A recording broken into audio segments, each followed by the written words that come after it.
સ્થાનિક સ્વરાજ્યની ચૂંટણીના પડઘમ વાગી ગયા છે। ગતકાલે ભાજપ કોંગ્રેસના આમ આદમી પાર્ટીના ઉમેદવારોએ ફોર્મ ભરી દીધા છે। આમ આદમી પાર્ટીના ટીકર જિલ્લા પંચાયતના ઉમેદવાર વિજયભાઈ એરવાડિયા, વિજયભાઈ પટેલ અને બાહુબલી નેતા કહેવાય છે, તેઓ આપણી સાથે જોડાયા છે। આમ તો કયા વિકાસના કામો થયા છે? અગાઉની ટ્રમમાં કોંગ્રેસ હતું જિલ્લા પંચાયતની સીટમાં, એની અગાઉ પણ કોંગ્રેસ હતું। હવે સત્તા પરિવર્તન થશે કે કેમ? કારણ કે બાહુબલી નેતા છે।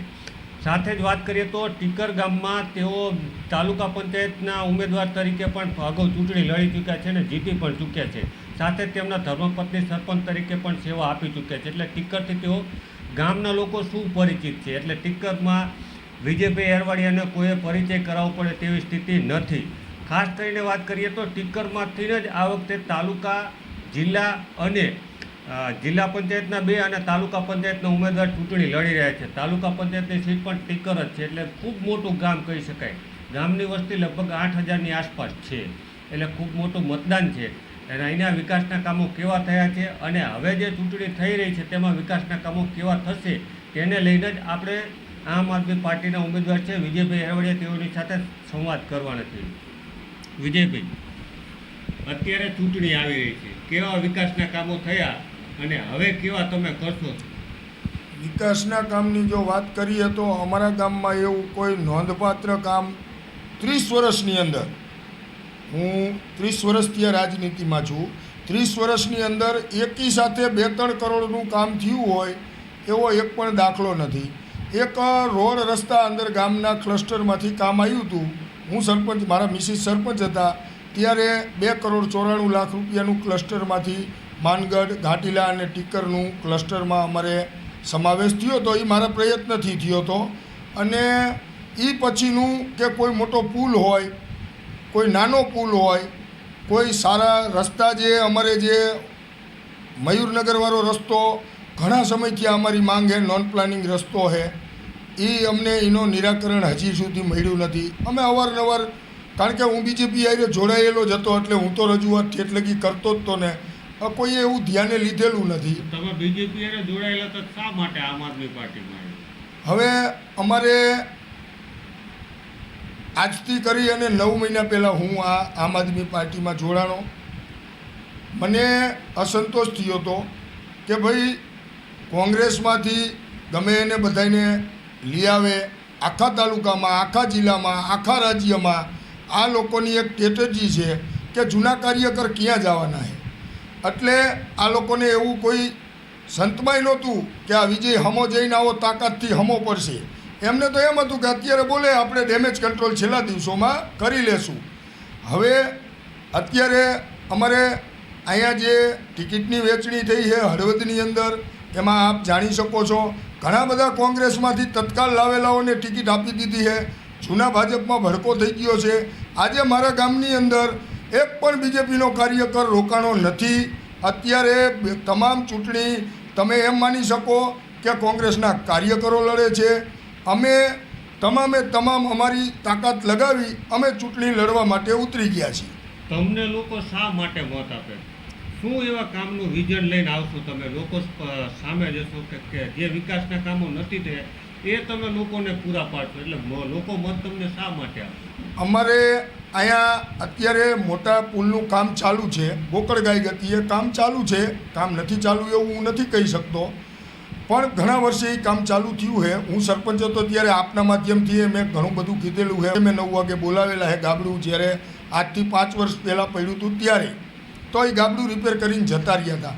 તો ત્યારે એ લોકોએ એવું ન વિચાર્યું કે આ માનગઢ જવા માટેનો નાનો પુલ છે, તો એ અમારે 20 વર્ષથી પહેલાં થયેલો છે, અંદાજિત 20-25 વર્ષ, હવે મને ખાસ યાદ નથી।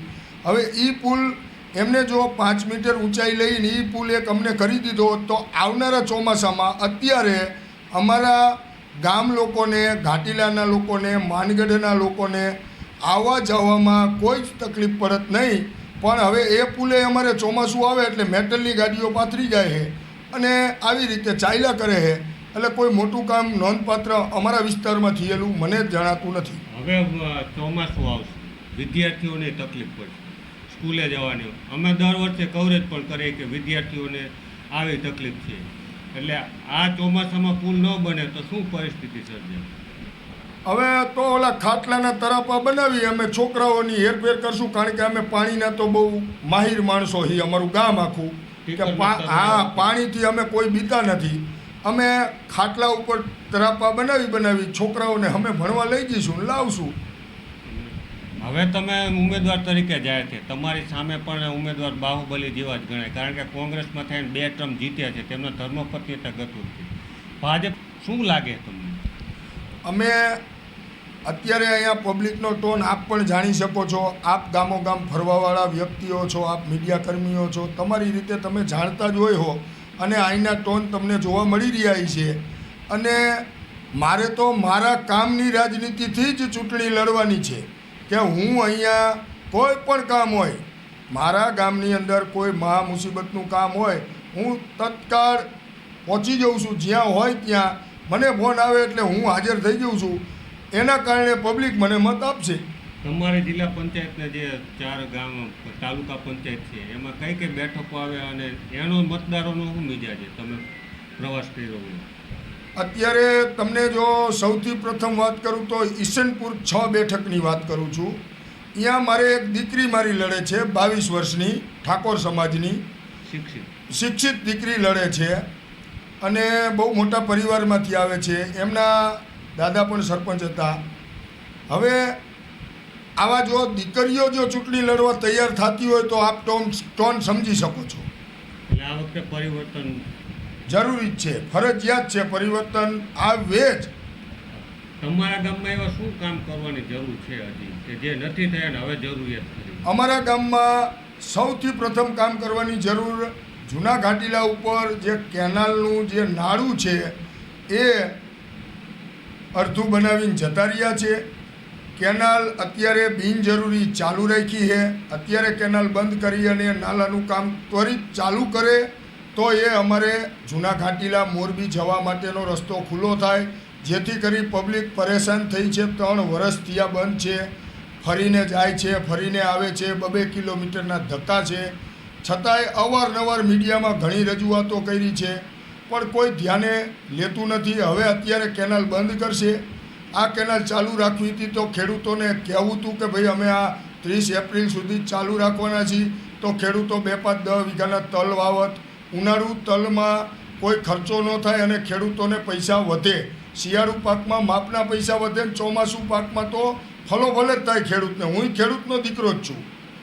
સાથે તમારો અહીંયા ટીકર રણ કહેવાય, અગરિયાઓ પણ ઘણા બધા છે, અગરિયાઓને પણ વિવિધ સમસ્યાઓ છે. અગરિયાઓની સમસ્યાનો મુખ્ય મુદ્દો તો અમારે અહીંયા ઘુડખર વિભાગમાંથી બહુ પરેશાની અગરિયાઓને હતી, આજથી 10 દી 15 દી પહેલાં જ. અને મને આવીને ઘણા બધા અગરિયાઓ રજૂઆત કરે કે વિજયભાઈ તમે આને કહો, તમે આને કહો, અમને અહીંથી નહીં ભરવા દે, અમને અહીંથી ગાડીઓ નહીં નીકળવા દે, અમને આમ નહીં કરવા. મેં કીધું આ તમારી મહેનત મજૂરીની વસ્તુ છે, કોઈ એમ વેડફી નહીં નાખે એ કે જીસીબી લાવીને ફોરી નાખશું ને એવું અમને કહી જાય છે ને.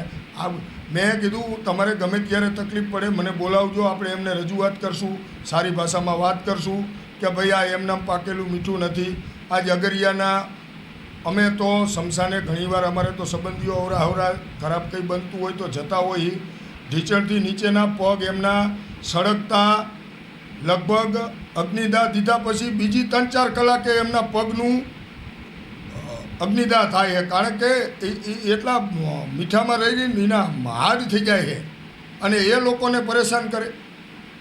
એટલે હવે તમે જે મતદારો છે, ચૂંટણી તો હવે જાહેર થઈ જ ગઈ છે, થોડાક જ દિવસો બાકી, અલગ અલગ ગામના પ્રવાસ પણ કરતા હશે. લોકો શું તમારી પાસે અપેક્ષા રાખે, તમને શા માટે મત આપે, તમે શું એ વિકાસના કામો લે? કારણ કે વિકાસનું કામ લઈને જ તમે જવાના હો, કયા કામ નથી થયા અને શું કરવા માંગો છો, ખાસ તો તમે કરવા શું માંગો છો, લોકો તમને મત શા માટે આપે? હું સૌથી પહેલાં તો આ અમારા બ્રાહ્મણી નદીનો નાનો પુલ છે ટીકરનો, એ તત્કાલ થાય એવું પ્રયત્ન હશે મારો.